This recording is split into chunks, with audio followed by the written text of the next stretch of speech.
डकैती मज़ाहमत पर सैफ अली खान जख्मी। करीना कपूर की टीम ने वाक़े की तफसीलात जारी कर दी। बॉलीवुड के मशहूर अदाकार और नवाब सैफ अली खान जख्मी कैसे हुए, आइए जानते हैं। मीडिया रिपोर्ट्स के मुताबिक बुध और जुमेरात की दरमियानी शब सैफ के मुंबई के इलाके बांद्रा वाले घर में डकैती की कोशिश की गई, जिसे अदाकार ने मज़ाहमत करके नाकाम बना दिया। मज़ाहमत के दौरान सैफ अली खान पर चाकू से हमला किया गया, जिससे उन्हें 6 जख्म आए, जिनमें से 2 काफी गहरे थे, जबकि एक जख्म रीढ़ की हड्डी के करीब तरीन था, जिसकी तस्दीक डॉक्टर की जानिब से भी की गई है।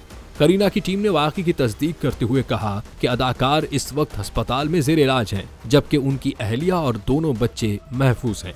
जबकि उनकी टीम और सैफ अली खान ने मद्दाहों से पुरसुकून रहने की दरख्वास्त भी की है।